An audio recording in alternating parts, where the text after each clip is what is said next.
How many times have you heard the words of Psalm 23? You might have memorized them as a child. Maybe you whispered them in the middle of the night when fear felt overwhelming. You have seen these words printed on walls and repeated in times of deep pain. The Lord is my shepherd. Those words feel safe and familiar. But do we truly understand them? Psalm 23 is far more than poetic comfort or background noise for sorrow. It is a battle cry, a roadmap, and a profound revelation. David did not write this from the safety of a palace to soothe others. He did not just write about a shepherd. He actually was one. He knew what it meant to fight off wolves.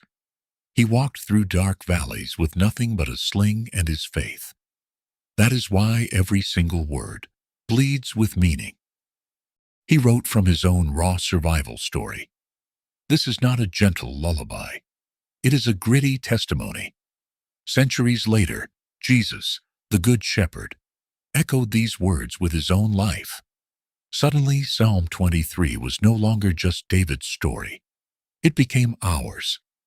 Maybe that is exactly why you are here, tired and quietly desperate for real hope. You are ready to hear these words with fresh ears and open eyes. You have a heart that desperately needs a shepherd. We are going to explore Psalm 23 like you have never heard it before.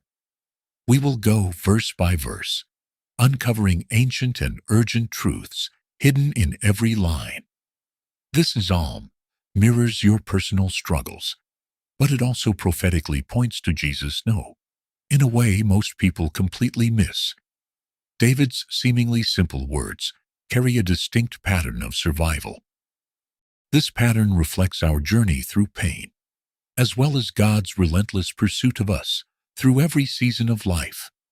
First, we must strip away the familiarity. We have to approach this psalm with the hunger of someone standing in a dark valley. Here is what most people miss. Psalm 23 is not a funeral dirge. It is a warrior's bold declaration. Before David was a king, he led sheep. He knew how to fight wolves in the dark. He slept with one eye open and walked valleys no one else dared to enter. When he said the Lord is his shepherd, he was making a statement of survival. If you have ever walked through the shadows, this is for you. Let us begin at the very beginning with fresh eyes.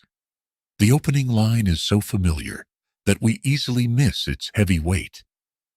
David was not writing a metaphor or reaching for a poetic flourish. He spoke from the deepest layers of his lived experience. David truly knew the shepherding life. He did not learn this from ancient scrolls. He lived it out in the wild fields. He fought off lions and wrestled bears. He slept in caves and navigated brutal terrain to protect sheep that never even realized they were in danger. Calling the Lord his shepherd was incredibly real. The original Hebrew is incredibly powerful. He says the Lord is his shepherd. He is not a distant figure, but a personal protector. This is a fierce declaration of covenant loyalty. The same God who holds galaxies together is actively guiding his every step and fighting his daily battles. Here is the fascinating twist.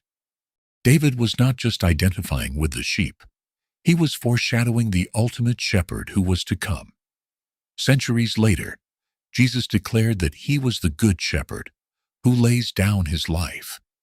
David wielded a wooden rod to fiercely defend his vulnerable flock. Jesus became the rod struck for our own failures. David risked his life to save helpless lambs. Jesus gave his life to save human souls. David was the great shepherd king of Israel, but Jesus stands forever as the ultimate shepherd king of eternity. This makes the opening line radical.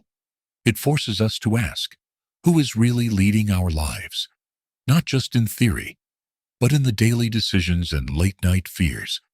We all follow something, whether it is a career, a relationship, or a fear. But only one shepherd lays down his life to lead you to safety. David was not boasting when he claimed the Lord as his shepherd. He was completely surrendering. Who or what are you depending on to lead your life today? The rest of this ancient psalm means absolutely nothing if you do not know who is guiding your very next step. In the next line, David says something surprising. We will miss it if we think the shepherd only brings comfort. He says, I shall not want. But what if you still do? Let us keep going. He makes me lie down. At first glance, this sounds peaceful, like a gentle invitation. But if you have ever tried to make a sheep lie down, you know it is anything but easy. Sheep simply do not rest on command. They only lie down when 4 specific conditions are met. They must be completely free from fear, tension with others, hunger, and tormenting pests. In other words, rest does not come naturally. It must be made entirely possible. When David writes in Psalm 23 that the Lord makes him lie down in green pastures, he is not describing a spa day. He is confessing something deeper. Sometimes God has to forcibly interrupt your momentum. We live in a modern world that worships exhaustion. We praise relentless productivity like it is a virtue. But your human soul was not built to run without rhythm. God the shepherd knows that. When your pace becomes unsustainable, he does something most of us mistakenly view as a harsh punishment. He actually makes you lie down. Sometimes this looks like deep disappointment. Other times, it looks like burnout, a missed opportunity, a firmly closed door, or a quiet season that feels like failure. But what if your exhaustion is not a sign that you are broken, but deeply loved? Green pastures do not always feel green at first. Often, they look like places you did not choose. They are jobs you did not expect to lose, or health battles you never asked for. But underneath it all is a wise shepherd who knows exactly what your weary soul needs. When he says to lie down, he's not asking for blind compliance. He's inviting you to receive. The same God who leads you also knows when to slow you. David did not say, the Lord invites him to take a break. He said, he makes me. The shepherd does not wait until we completely collapse. He leads us to stillness before that breaking point arrives. So, here is an honest question. Could your current burnout be a divine invitation to stillness? Could the slowdown you are resisting actually be the exact restoration you are praying for? The shepherd does not just offer you peace. He sometimes forces you to pause long enough to actually feel it. As David continues, we see that stillness is not the final destination. It is the preparation. Next, the shepherd begins to lead again, and the destination may surprise you entirely. He leads me beside still waters. At first, this sounds tranquil and serene, like a place to clear your head. But Psalm 23 is not about taking a vacation. It is about raw survival. David, the warrior shepherd, was describing the vital discipline of peace. Still waters were absolutely essential. These were safe places for vulnerable sheep, because rushing streams could easily sweep them away. With their thick, heavy wool, even a minor slip into fast-moving water could mean instant death. The shepherd had to gently guide them to water they could trust. That is the true secret of peace. Peace is not just the absence of noise. It is the active presence of safety, trust, and order. Here's the part we do not like to admit. Most of us do not know how to rest in still waters because we are so used to drinking from the river of anxiety. We gulp down busyness and feast on constant worry. We scroll through endless chaos, sip stress like morning coffee, and call it completely normal. But what if Jesus is offering something entirely different? In John chapter 4, the woman at the well came searching for physical water and brief relief. Jesus offered her something much more profound. He said that whoever drinks the water he gives will never be thirsty again. He gave her an entirely new reality. That is exactly what the Good Shepherd does. He leads you toward a lasting peace that is deeply rooted in who he is. True peace is not a physical place. It is a person. It is not found in a cleared calendar or hiding in a quiet cabin in the woods. It is found in the active presence of the shepherd, who knows exactly what your anxious soul is desperately craving right now. David had seen both kinds of waters. He had wandered beside chaos and fled for his very life. He had battled in dark caves and cried in utter silence. But he also learned this powerful truth. The Lord does not just calm the raging water. He actively calms the human heart. Maybe what you need right now is not a change in your busy schedule, but a return to stillness. This is a peace that flows from presence, not performance. Just when you think peace is the ultimate goal, David reveals something more. After stillness comes an unexpected, beautiful restoration. Let us explore what that truly means next. He restores my soul. It sounds gentle, like the soft brushing away of sorrow, or a whispered encouragement in the dark. But when David wrote these words in Psalm 23, he was not talking about mere comfort. He meant a complete rescue. In the original Hebrew, the word for restore is shav. It means to return, to bring back, or to turn around entirely. This was not abstract theology to David. He knew exactly what it meant to fall and to be brought back. There is a haunting image in ancient shepherding. It is a sheep that has fallen over onto its back and cannot get up. Its legs flail wildly. Its breathing becomes incredibly shallow. Unless the shepherd finds it in time, it will die that way. It is stuck, helpless, and completely unaware of how much danger it is actually in. What does the shepherd do? He does not yell or shame the animal. He kneels down. He gently turns the sheep over, massages its legs, and waits until it can stand again. That is the exact picture David paints. It is more than just poetic. It is deeply personal. David had been a cast sheep himself. He stood on a palace rooftop when he should have been at war. He took what was not his, lied to cover it up, and murdered to hide it. When the prophet Nathan confronted him, David completely broke down. But he did not run. He returned to God. In Psalm 51, he cried out, asking God to restore the joy of his salvation. And God did exactly that. This is not the story of a perfect man. This is the story of a fallen man, restored by a faithful, loving shepherd. Have you ever felt too far gone, too broken to be brought back, or too tangled in shame to be lifted up? The shepherd is not afraid of your fall. In fact, he specializes in it. He constantly restores what religion quickly writes off and discards. He lifts what others carelessly leave behind. He does not discard the cast down. He actively rescues and restores them. But that is not the end of the story.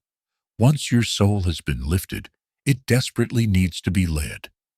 David says something next that is very easy to overlook. He leads me in paths of righteousness. We often assume this means pure comfort, that the road will be completely smooth and clear. But David knew much better. When he wrote Psalm 23, he wasn't promising an easy life. He was boldly proclaiming a deep, enduring trust. In Hebrew, the phrase paths of righteousness means much more than simple morality. It speaks of right paths that are both morally sound and strategically wise. These are paths the shepherd chooses because they are best, even when they are incredibly hard. And sometimes they are truly difficult. Ask Joseph, who followed the dream God gave him, only to be betrayed by his brothers and sold into slavery. He was completely forgotten in a dark prison cell.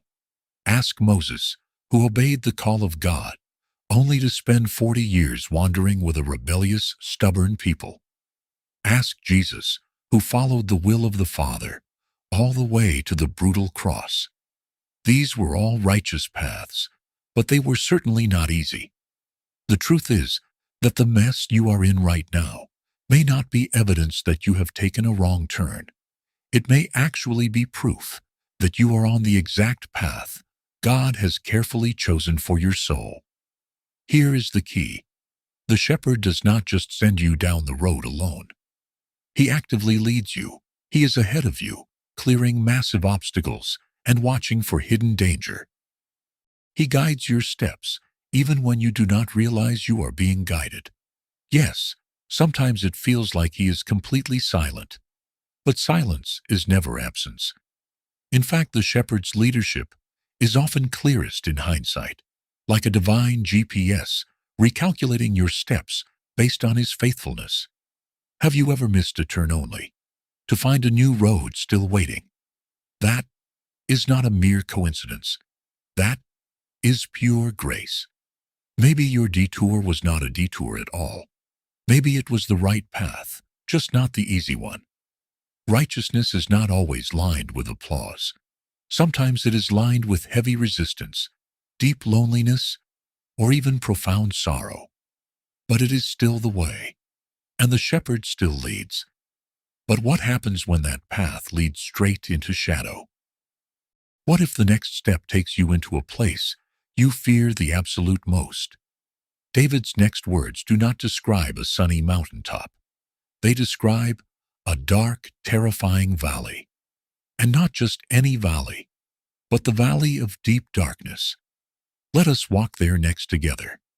Even though I walk through the valley of the shadow of death, these are the most quoted words, but they are very often misunderstood. This is not just about the final moment of dying. It is about actively living through intense darkness. David does not say, "If I walk through the valley," he says, "even though." It is a certainty, not a mere possibility. Dark valleys are simply part of the journey, even for the righteous. In Hebrew, the phrase is salma, the valley of deep darkness. It does not just mean physical death. It means deeply shadowed places, hidden threats, and the terrifying unknown. It describes the moments when you cannot see what is ahead, and the silence of God feels exactly like utter abandonment. But notice what David boldly says next. "I will fear no evil." Not because evil does not exist, but because you are directly with me. That is the critical turning point in the entire psalm. Right here, the pronoun shifts completely. Before, David was talking about God. Now he is talking directly to him. When life was green pastures and still waters, David said, "He leads me." But in the dark valley, the language becomes intensely personal. "You are with me." Valleys have a unique way of stripping us down to what is truly real.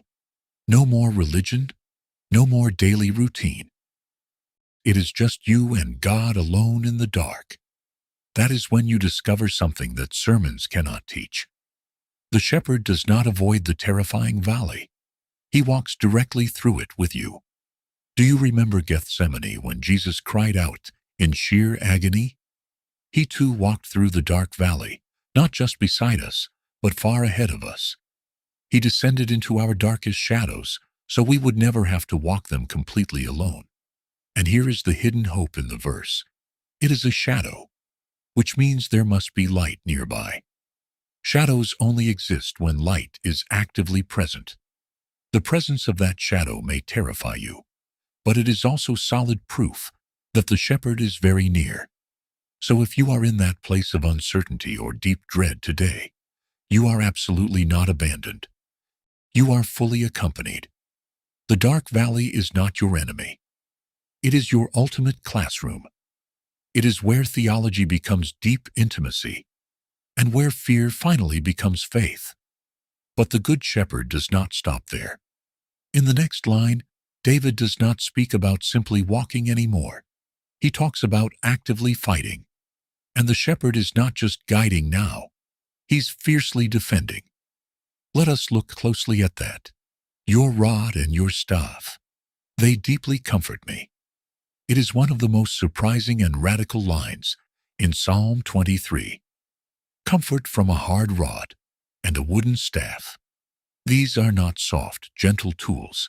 They are heavy instruments of action, defense, discipline, and authority. David would certainly know, because he had carried both himself. The rod was a brutal weapon, a short, sturdy club used to strike predators, and the staff, that long, crook-shaped tool, was used to gently guide and pull sheep back from dangerous cliffs. Together, they formed the shepherd's complete arsenal, not against the sheep, but fiercely for them. David says they comfort him because he knows exactly who his shepherd is. Even his firm correction becomes deep reassurance. You do not have to fear the dark valley when you know the one walking with you is heavily armed and willing to fight for you. This is where we confront one of the hardest truths of the entire Christian life. Sometimes the very thing that feels like God's harsh discipline is actually His perfect protection. That deep disappointment you did not understand, that broken relationship, or that firmly closed door you begged Him to open. What if the wise shepherd actively pulled you back with his sturdy staff, because what was ahead would have completely destroyed you? David had seen that exact mercy firsthand. He had been firmly corrected, redirected, broken, and deeply loved in the breaking. Because the Good Shepherd does not correct out of blind anger. He corrects out of deep, abiding attachment. And when He fights, He does not fight safely from a distance. He fights right there in the dark valley, in the messy middle of the fear. So the next time you feel that gentle pressure steering you back, or that painful pause that keeps you from running headlong into danger, remember this. Correction is absolutely not rejection. It is pure redemption in disguise. And the heavy rod is not your punishment. It is your ultimate protection. The shepherd does not swing it at you. He fiercely swings it for you. There is deep comfort in knowing your shepherd is never passive. He is not indifferent. He clearly sees the hidden danger before you ever do. And He is absolutely not afraid to act. So if you felt His strong pull, do not fiercely resist it. That is not Him punishing you. That is Him actively rescuing you. And after the fierce battle, something unexpected happens. The shepherd does not just guard you from vicious enemies. He prepares a full table right in front of them. The true meaning of that table might completely change how you view victory forever. Let us go there next together. You prepare a table before me in the very presence of my enemies. It is one of the most radical images in Psalm 23. If you were writing this psalm, wouldn't you expect the next line to be about destroying your enemies or escaping their presence entirely? But that is not what David says. He says God sets a beautiful table right there in the middle of the bloody battlefield. This is absolutely not a picture of escape. It is a stunning picture of high honor. The shepherd does not remove the vicious wolves or silence the mockers. Instead, He openly feeds you right in front of them. He lays out rich provision, deep peace, and solid security. And your enemies simply have to watch, because true victory is not always about total elimination. Sometimes it is about profound, undeniable elevation. Think of Joseph, betrayed by his own brothers, enslaved, and completely imprisoned. But in Genesis 45, he stands as the powerful ruler over all of Egypt and says to them, "You meant it for evil, but God meant it for good." His rich table was fully prepared in plain view. Those who once tried to bury him had to watch him feast on God's incredible faithfulness. Or consider Daniel, thrown into a dark den of hungry lions for his unwavering faithfulness. But the very next morning, it was his cruel accusers who were severely judged. Or Jesus, who, knowing deep betrayal was quickly coming, still broke bread at a quiet table with his bitter enemies. And later, In plain sight of mocking, angry crowds and cruel Roman soldiers, he displayed a stunning victory not of raw might, but of profound mercy. That is the exact kind of table David is vividly describing. A beautiful table in the deep tension, not after the fierce battle, but right in the middle of it. And here is the difficult part that often stings a little. Sometimes God absolutely does not remove your enemies. He wants to openly bless you in spite of them. Sometimes the true miracle is not quick deliverance. It is quiet dignity in the raging fire. Your bitter enemies may completely surround you, but they absolutely do not seat you. God alone does that. Maybe you have been desperately praying for quick escape when God is actively trying to give you deep endurance. Maybe you have been begging for Him to completely take the intense pain away, when instead He is preparing a rich feast right there in the middle of it. So let me ask you directly, what unexpected table has God set for you in a difficult place? Because this ancient psalm is not simply leading toward soft comfort. It is powerfully building toward unshakable confidence. And at the very center of that confidence comes something deeply sacred. The Good Shepherd actively anoints. And that next line, it is far more than just ceremonial. It is incredibly powerful. Let us discover exactly why. You anoint my weary head with oil. In ancient times, anointing was absolutely not just symbolic. It was deeply strategic. Shepherds would generously pour oil over the heads of their vulnerable sheep to actively protect them. Why? Because sheep are highly vulnerable, not just to large predators, but to tiny, tormenting pests. Swarms of flies would crawl into their sensitive ears and lay eggs that drove them completely mad. The constant irritation could become so unbearable that some sheep would literally beat their heads against hard rocks just to find brief relief. So what exactly did the wise shepherd do? He completely covered their vulnerable heads with soothing oil. The oil became a strong barrier. It was a healing balm and a powerful weapon of deep mercy against what would have destroyed them from the inside out. And David says, "You anoint my head." Not because he is wealthy royalty, though he certainly was. Not because he is perfectly worthy, because he absolutely was not. But because the wise shepherd clearly saw what was completely unseen, the silent attacks no one else ever noticed, the deep inner torments, the slow, silent erosion of the human soul. And the Good Shepherd responded, not with heavy armor, but with soothing, protective oil. It is the exact same oil used to commission ancient kings, the same oil used to consecrate holy priests, the same precious oil poured out in John 12, when Mary gently anointed the weary feet of Jesus just days before his brutal crucifixion. Oil in Scripture always signifies something much deeper. It signifies deep healing, high calling, and divine covering. And in David's difficult life, this was absolutely not abstract theory. It was a very real memory.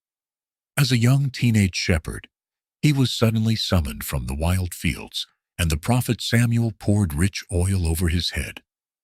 1 Samuel says that the Spirit of the Lord came mightily upon David from that exact day forward. But what about you? What if the precious oil being poured over you in this difficult season is not for easy comfort, but for deep, lasting endurance? What if the high favor of God on your messy life does not look like loud applause, but like silent protection in the unseen battles? Because God's holy anointing is absolutely not for mere comfort. It is for a specific vital assignment. It does not always make you feel incredibly powerful. Sometimes it just keeps you completely sane. It strongly shields you when absolutely no one else sees the fierce fight you are secretly in. It constantly reminds you that you are deeply chosen, even when your entire life feels completely chaotic. So, let me clearly tell you this. The Good Shepherd absolutely never anoints you for no reason. If you feel the heavy oil, it means there is a fierce battle, but also a profound purpose. And just when it seems like the entire psalm has reached its highest peak, David reveals something truly stunning. You are not just simply standing. You are being relentlessly pursued. Let us deeply explore that powerful truth. Surely goodness and deep mercy shall actively follow me all the long days of my life. Most of us casually read that line from Psalm 23 as a soft, gentle conclusion. It sounds like a gentle breeze after a terrible storm. But that is absolutely not what David is actually saying. This is not passive, gentle poetry. It is a relentless, active pursuit. The original Hebrew word for follow is radoff. It absolutely does not mean to trail behind politely. It means to fiercely pursue, to actively chase, to hunt down with intense, focused intensity. And what exactly is aggressively chasing you? Not harsh judgment, not deep shame, not brutal punishment, but pure goodness and deep mercy. That entirely changes absolutely everything. Most of us live our entire lives like we are actively being chased by our dark past. We are deeply haunted by our many failures and relentlessly tracked by constant anxiety.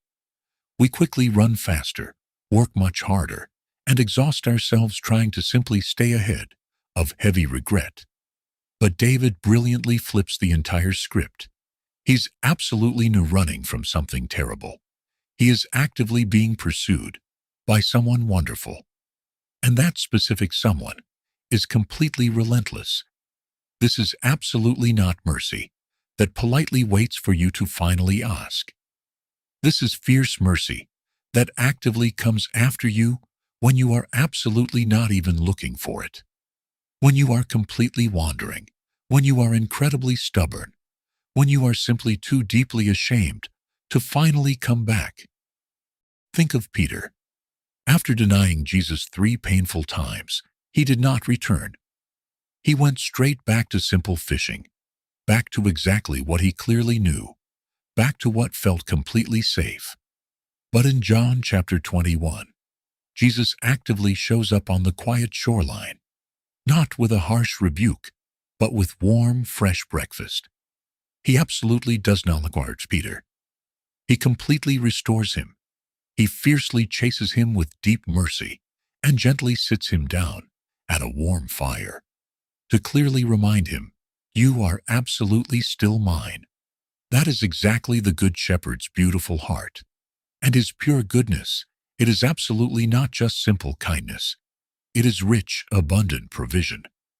It is the incredibly steady hand that actively writes true beauty into completely broken chapters. It is the deep grace that surprisingly shows up exactly when you absolutely least expect it and desperately need it the most. You may foolishly think you have completely outrun God, but the Good Shepherd absolutely never tires. He simply does not ever quit. He absolutely does not ever lose track. His deep mercy absolutely does not ever arrive late. It arrives exactly when your own strength completely runs out. So, let me directly ask you, can you clearly remember a specific time when God actively chased you down, not with harsh, brutal punishment, but with deep, relentless love, not with heavy shame, but with arms completely widely open? Because that is exactly what David clearly saw. A powerful God who absolutely did not just gently guide him in the bright light, but fiercely pursued him in the deep, terrifying dark. And now, at the very end of the long journey, David finally lifts his weary eyes and clearly sees the ultimate destination. It is absolutely not simple rest. It is absolutely not a high royal throne. It is truly home. Let us finally finish the entire journey. I will permanently dwell in the holy house of the Lord, absolutely forever. David ends Psalm 23 not with loud triumph or brutal vengeance. He ends with a quiet arrival, Absolutely not at a bloody battlefield or a grand royal palace, but simply at home. It is incredibly easy to completely overlook that final line, to casually hear it like a traditional hymn or a simple closing prayer. But this is far more than a simple poetic finale. It is the ultimate destination the entire beautiful psalm has been powerfully leading toward. From lush green pastures to terrifying dark valleys, from healing oil and rich tables to fierce mercy relentlessly chasing you down, every single moment was actively drawing David much closer to one profound truth. You were ultimately made for deep, intimate communion, absolutely not just simple, raw survival. I will permanently dwell, he clearly says, absolutely not briefly visit, absolutely not quickly pass through, absolutely not casually drop in. Dwell. This is the profound language of true belonging, of absolute permanence, of deep, lasting presence. And in David's ancient time, the holy house of the Lord clearly referred to the sacred tabernacle, the specific holy place where God's intense presence actually dwelled. For David, it was the ultimate, deepest longing to absolutely not just know about God, but to permanently live directly with Him, to deeply abide. And many centuries later, Jesus would clearly echo that exact same profound longing. In John 14, as he heavily prepared to face the brutal cross, Jesus clearly told his close disciples, "In my heavenly Father's vast house are many beautiful rooms. I actively go to fully prepare a specific place just for you." The Good Shepherd was actively going far ahead to make absolutely sure his vulnerable sheep had a permanent place to truly rest. Absolutely not just in this brief life, but absolutely forever. And that is the incredible promise deeply hidden in David's profound final line. True eternal life absolutely does not simply start when you finally die. It actively starts exactly when you truly dwell, when you finally stop treating God exactly as a casual visitor and fully welcome Him exactly as your permanent home. When you finally stop constantly running from place to place, desperately hoping to briefly find peace in your difficult circumstances and clearly realize peace is a specific person. He actively walks directly with you, fully prepares you, fiercely pursues you, and finally brings you safely home. That is the profound secret deeply hidden in absolutely every single verse of this ancient psalm. It actively begins with deep trust. The Lord is absolutely my personal shepherd. And it finally ends with true home. I will permanently dwell in the holy house of the Lord, He absolutely forever. So, absolutely wherever you currently are, on the long journey, whether you are currently in lush green pastures or terrifying deep valleys, whether you feel deeply anointed or completely abandoned, clearly know this. You are absolutely not aimlessly wandering. You are actively being led. And the ultimate destination, it is absolutely not simple escape. It is absolutely not brief relief. It is truly Him, the Good Shepherd who ultimately became the eternal King.